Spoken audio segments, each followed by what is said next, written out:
He sees the temperatures are warming up, but it does have its impacts. I'll show you that. And there's another Arctic cold front in the forecast, albeit not as strong as this last one and without precipitation.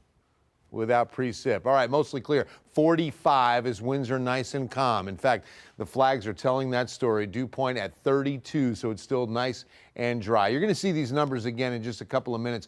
1370 and heavy, but I want to show you this more importantly. If you're new to the area and you're suffering with cedar fever for the first time, I can tell you that we still have a few weeks to go. We've kind of in that peak zone of the annual cedar season.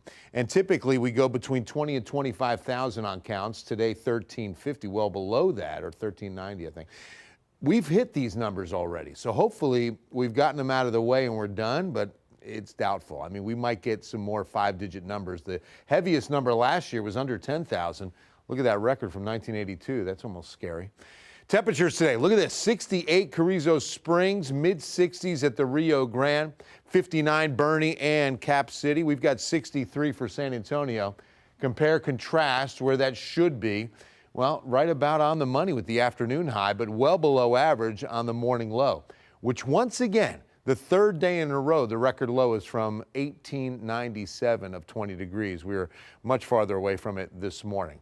This morning's 29 compared to 26 at New Braunfels, 22 at Austin, 23 this morning at Fredericksburg. Kerrville's observation station finally coming back. It's not accurate right now because it just came online a little while ago. 27 Rock Springs. It got frozen on Saturday, by the way. 26 as far south as Cotulla. How often is Cotulla and Carrizo Springs a few degrees colder than us? So overnight tonight, a light freeze right at 0 Celsius, San Antonio and Randolph. We go to the mid-20s, but that's out in the hill country, maybe Kerrville, Comfort, Bandera, and Bernie, 30 at New Braunfels. So a light freeze will mean the pets are inside, the plants are covered, and maybe northern hill country or some valleys out there would need to drip a faucet, but probably not. All right, let's talk about the next system. Look at this, huge low. Big Arctic blast for the eastern third. We're on the back side of that. We get cold, but then there's the cold front that brings us rain next week. This first cold front late tomorrow night, we're going to start getting the north winds in about 18 to 20 mile per hour gusts, and that'll go through a good part of Friday and even Saturday. But we won't see a big temperature difference. Tomorrow, mid-60s, and then about a 12-degree swing for Friday's high. The bigger difference is coming over the weekend with that big surge of Arctic air. But let me give you a quick glimpse of the global model on next week's rain Tuesday, and look at Wednesday. That could be some good rains, good coverage. All right, let's take a look. 14-day forecast from the beautiful Tower of the Americas.